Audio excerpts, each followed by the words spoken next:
Debut impresif Alwi Farhan di kejuaraan dunia sukses mengantarkannya menembus peringkat 22 besar dunia dan menjadi ancaman serius.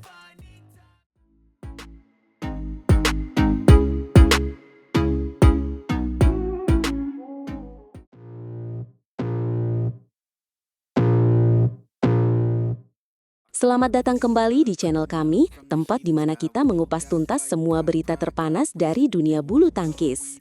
Hari ini, ada satu nama yang sedang menjadi buah bibir di kalangan pecinta olahraga tepok bulu tanah air. Seorang pemuda yang baru saja membuat gebrakan luar biasa di panggung dunia. Benar sekali, kita akan membahas tentang Alwi Farhan, sang bintang muda yang sinarnya semakin terang. Dalam rilis peringkat terbaru Federasi Bulu Tangkis Dunia atau BWF per tanggal 2 September, nama Alwi Farhan berhasil naik satu strip, menempatkannya di posisi 22 dunia. Sebuah pencapaian yang fantastis untuk pemain seusianya. Angka 22 ini bukan sekedar angka kawan, ini adalah sebuah pernyataan. Pernyataan bahwa regenerasi tunggal putra Indonesia berjalan di jalur yang benar. Lompatan ini adalah buah dari kerja keras dan performa impresifnya di kejuaraan dunia 2025 beberapa waktu lalu. Betul, meskipun ini adalah debutnya, penampilan Alwi sama sekali tidak terlihat seperti seorang pemula. Ia tampil tanpa beban, penuh percaya diri, dan berhasil menunjukkan kepada dunia bahwa ia adalah ancaman yang patut diperhitungkan. Ia berhasil melaju hingga babak ketiga, sebuah hasil yang melampaui ekspektasi banyak pihak. Di babak ketiga itu, ia harus berhadapan dengan lawan yang super berat, sang juara bertahan asal Thailand, Kunlavut Vititsarn. Banyak yang mengira Alwi akan kalah mudah, tapi apa yang terjadi di lapangan justru sebaliknya. Alwi memberikan perlawanan yang membuat seluruh stadion menahan nafas. Pertarungan itu benar-benar epik. Alwi memaksa Kunlavut bermain hingga rubber game dengan skor yang sangat ketat. 18-21, 21-18, dan 20-22. Kalah dengan selisih hanya 2 poin dari seorang juara bertahan di debut kejuaraan dunia, itu adalah sebuah kemenangan mental bagi Alwi. Namun, jangan lupakan momen yang menjadi sorotan utama. Momen di babak kedua yang benar-benar mengukuhkan status Alwi sebagai giant killer. Ia berhadapan dengan unggulan ke-12 dari Taiwan, Lin Chunyi, pemain yang jauh lebih berpengalaman dan diunggulkan. Dan Alwi menumbangkannya. Tidak tanggung-tanggung, ia menang dalam 2 game langsung, 21-17 dan 22-20. Kemenangan ini bukan hanya sekedar kejutan, tapi juga sebuah pesan kuat. PBSI bahkan secara terbuka memberikan apresiasi, menyebutnya sebagai bukti kematangan dan progres signifikan Alwi. Salah satu pelatih tunggal putra PBSI mengatakan bahwa Alwi telah menunjukkan kesiapan mental dan teknis di level tertinggi. Ini bukan lagi soal potensi, tapi soal bukti nyata di lapangan. Mentalitas seperti inilah yang kita butuhkan untuk kembali merajai panggung tunggal putra dunia. Ini adalah modal yang sangat penting untuk target jangka panjang. Sementara Alwi bersinar, bagaimana dengan para seniornya? Jonathan Christian atau yang akrab kita sapa Jojo, posisinya masih sangat stabil. Ia kokoh berada di peringkat kelima dunia dengan 79.314 poin setelah berhasil mencapai babak perempat final di kejuaraan dunia. Konsistensi Jojo memang patut diacungi jempol. Ia menjadi jangkar bagi tunggal putra Indonesia di jajaran elit dunia. Namun, ada kabar baik lainnya dari Anthony Sinisuka Ginting. Meskipun langkahnya terhenti di babak pertama kejuaraan dunia, Ginting justru mengalami kenaikan peringkat yang signifikan. Benar, Ginting naik 9 tingkat ke peringkat 65 dunia dengan 23.510 poin. Ini adalah sinyal positif bahwa Ginting perlahan tapi pasti mulai menemukan kembali ritme permainan terbaiknya setelah melewati masa pemulihan yang cukup menantang. Kita semua merindukan aksi-aksi magisnya di lapangan. Di puncak piramid, dominasi masih belum terpatahkan. Shi Yuqi dari Tiongkok duduk nyaman di singgasana peringkat 1 dunia dengan koleksi 110.397 poin. Ia diikuti oleh Anders Antonsen dari Denmark di posisi ketiga dan Kunlavut Vititsarn. Persaingan di papan atas memang luar biasa ketat. Kembali ke Alwi Farhan, dengan usianya yang baru menginjak 20 tahun dan performa yang terus menanjak, ia kini digadang-gadang menjadi tulang punggung baru tunggal putra Indonesia di masa depan. Beban itu mungkin berat, tapi melihat semangat juangnya, kita punya alasan untuk optimis. Target untuk menembus jajaran 20 besar dunia kini bukan lagi sekedar mimpi di siang bolong. Itu adalah target yang sangat realistis. Jika Alwi mampu menjaga momentum positif ini, terus belajar dari setiap pertandingan, dan tetap rendah hati, kita mungkin akan melihatnya bersaing memperebutkan gelar di turnamen-turnamen terbesar. Tepat sekali, ajang besar seperti Asian Games dan rangkaian turnamen BWF World Tour akan menjadi panggung pembuktian selanjutnya bagi Alwi.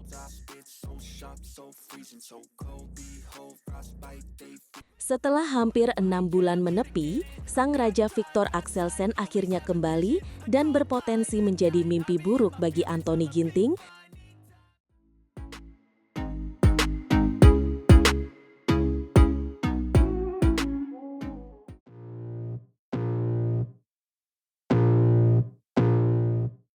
Serta dua talenta muda Indonesia di Hong Kong Open.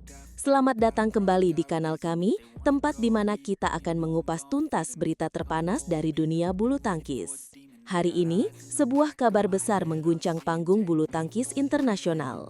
Sang Raja Tunggal Putra, Viktor Axelsen, secara resmi mengumumkan potensi kembalinya di Hong Kong Open 2025 setelah absen hampir 6 bulan.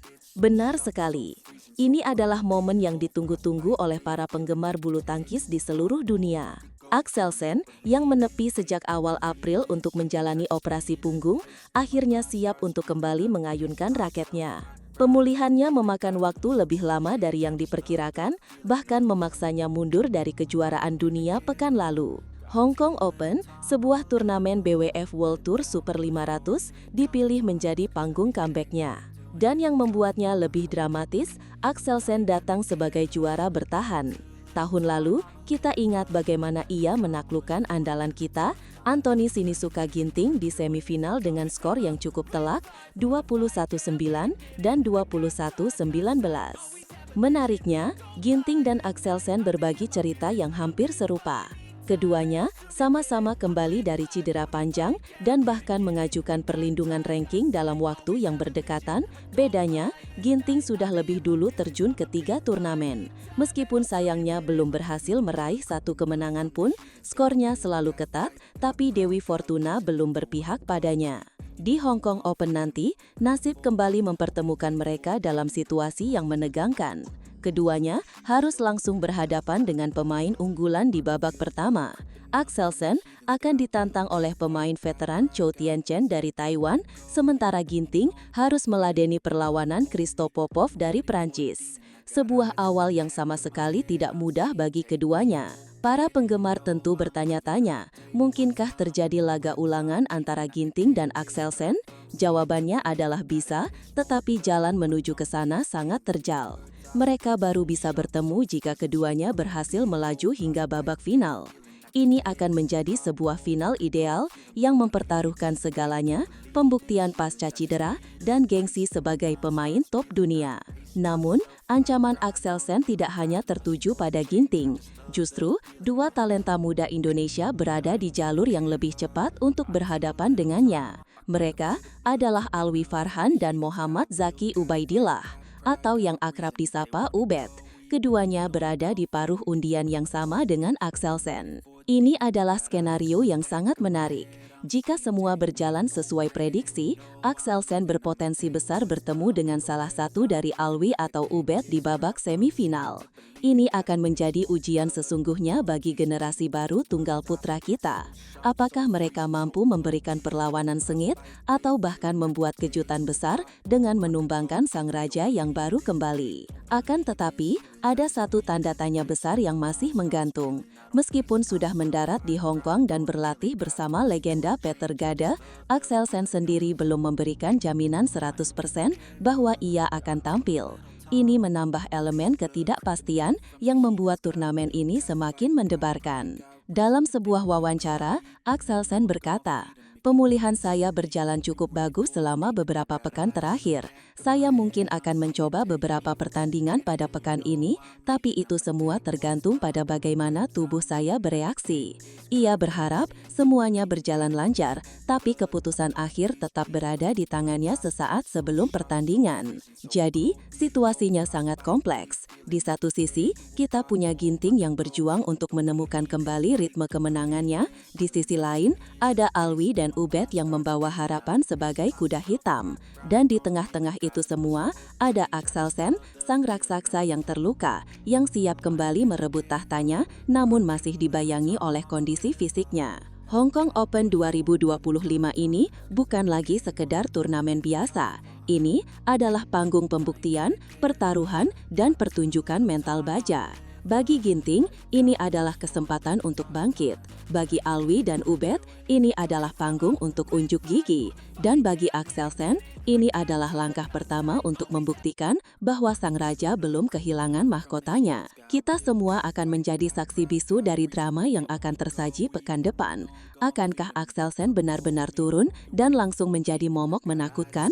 Siapakah di antara 3 wakil Indonesia yang akan mampu meredam amukannya?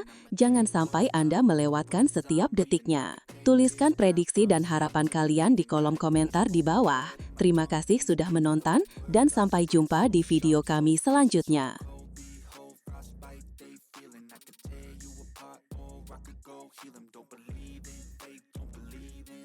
I just need a taste and my mind starts feeling. I don't pace myself, I grind on kneeling. Got lust for change, I just love the feeling.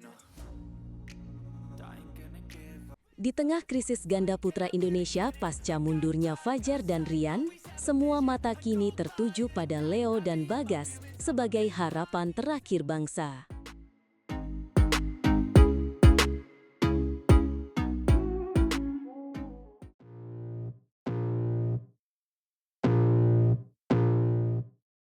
Halo para pecinta bulu tangkis tanah air, kembali lagi bersama kami dengan berita yang cukup mengejutkan dari panggung BWF World Tour. Sektor ganda putra andalan kita tampaknya sedang menghadapi ujian berat menjelang Hong Kong Open 2025. Benar sekali, setelah sempat merasakan angin segar lewat gelar juara Fajar dan Fikri di China Open 2025, kita kembali dihadapkan pada realita pahit. Hasil negatif di kejuaraan dunia 2025 seolah menjadi pertanda bahwa sektor ini masih belum stabil. Dan kini, tantangan berikutnya di Hong Kong Open terasa semakin berat. Apa yang terjadi? Padahal turnamen BWF World Tour Super 500 ini diharapkan menjadi ajang kebangkitan. Turnamen yang akan digelar dari tanggal 9 hingga 14 September ini justru diawali dengan kabar yang kurang sedap didengar oleh para penggemar. Kabar yang Anda maksud adalah mundurnya pasangan ganda putra andalan kita, Fajar Alfian dan Muhammad Rian Ardianto. Ini adalah sebuah pukulan telak, mengingat mereka adalah salah satu kekuatan utama yang kita harapkan bisa melaju jauh di setiap turnamen. Tunggu dulu, bukankah nama mereka sudah masuk dalam daftar undian yang diumumkan pada hari Selasa, tanggal 2 September 2025? Saya ingat mereka dijadwalkan bertemu pasangan Thailand, Kittinupong Kedren dan Decapol Puavaranukroh di babak pertama. Anda tidak salah, memang ada sedikit kebingungan. Fajar dan Rian sebenarnya sudah menyatakan niat untuk mundur sebelum undian dirilis, namun nama mereka tetap muncul di bagan pertandingan. Hal ini sempat menimbulkan harapan palsu bagi sebagian penggemar. Jadi, ini sudah pasti, mereka benar-benar ditarik dari turnamen? Siapa yang memberikan konfirmasi resmi? Sudah 100% pasti. Kabar ini dikonfirmasi langsung oleh Kepala Humas PBSI, Yuni Kartika. Dalam pesan singkatnya pada hari Rabu, 3 September, beliau menyatakan ia mundur akan ditarik. Jadi, tidak ada lagi keraguan mengenai status Fajar dan Rian di Hong Kong Open. Apa alasan dibalik mundurnya mereka? Apakah ada cedera atau masalah lain? Ini sangat disayangkan, padahal mereka butuh banyak poin untuk ranking. Alasan utamanya adalah untuk persiapan.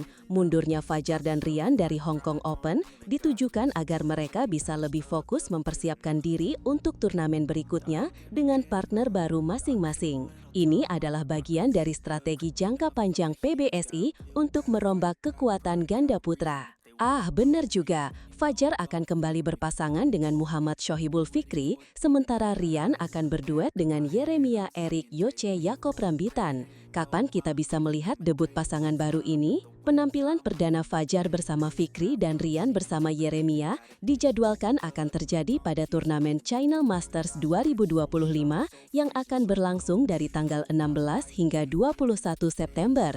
Jadi kita harus sedikit lebih bersabar. Dengan mundurnya Fajar dan Rian, artinya kekuatan ganda putra pelatnas PBSI di Hong Kong Open menjadi sangat berkurang. Siapa saja yang tersisa untuk menjadi tumpuan kita? Inilah inti dari krisis yang sedang kita hadapi. Ganda putra pelatnas PBSI kini hanya menyisakan satu wakil semata wayang, yaitu pasangan Leo Rolly Karnando dan Bagas Maulana. Semua beban dan harapan kini ada di pundak mereka. Ini adalah misi yang sangat berat bagi Leo dan Bagas. Kita tahu mereka masih berjuang untuk kembali ke performa terbaik mereka, terutama setelah cedera yang dialami oleh Leo beberapa waktu lalu. Bagaimana rekam jejak mereka di turnamen-turnamen terakhir? Statistiknya cukup mengkhawatirkan. Leo dan Bagas tercatat selalu tersingkir pada babak-babak awal dalam 5 turnamen yang mereka ikuti. Performa mereka belum stabil, dan kini mereka dihadapkan pada tekanan yang jauh lebih besar.